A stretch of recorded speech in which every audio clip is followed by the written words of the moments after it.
Nous sommes à la fin du VIe siècle, vers 1090. Dans les montagnes d'Iran, se dresse une forteresse perdue nommée Alamu, le nid de l'aigle. C'est là qu'un homme visionnaire, à la fois érudit et redoutable, va fonder une secte qui fera trembler les empires. Hassan-i-Sabbah. Hassan était un érudit ismaélien, branche du chiisme, passionné de science et de théologie. Mais dans un monde dominé par les puissants empires sunnites, les Seldjoukides, ses croyances étaient persécutées. Alors il décida de créer sa propre forteresse, sa propre armée, et sa propre foi. Alamu, le repère des assassins. Hassan prit Alamu sans bataille, il s'infiltra dans la citadelle, gagna la confiance du gouverneur et, un jour, le convainquit de partir sans verser une goutte de sang. À partir de là, Alamu devint un royaume secret, invisible depuis les plaines, protégé par les falaises et la dévotion.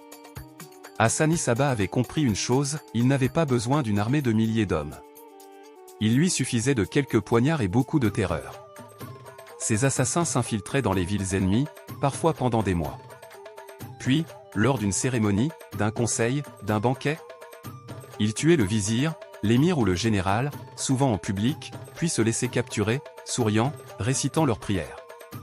Leur audace était telle qu'un jour, un sultan reçut au matin un message d'Hassan. « Je pourrais t'envoyer un poignard dans la gorge.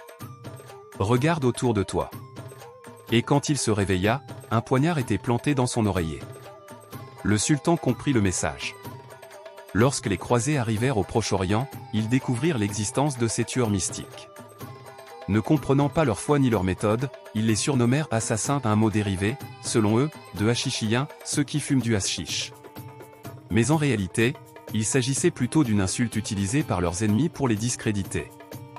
Les chevaliers francs racontaient que ces hommes tuaient sans bruit, surgissant comme des ombres, frappant rois et patriarches avant de disparaître dans la nuit.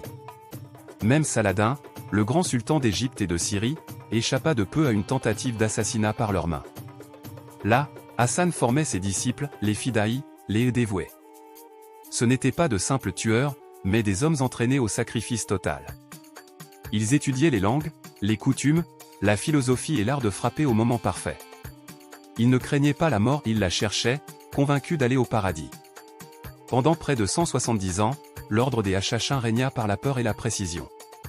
Mais au XIIIe siècle, un ennemi plus terrible que tous les autres se leva. Les Mongols. En 1256, les troupes de Ulugh Khan, petit-fils de Genghis Khan, marchèrent sur Alamu. Aucune ruse, aucun poignard ne put arrêter leur marée. Les forteresses furent détruites, les maîtres tués, les bibliothèques brûlées. Ainsi disparut l'ordre des assassins.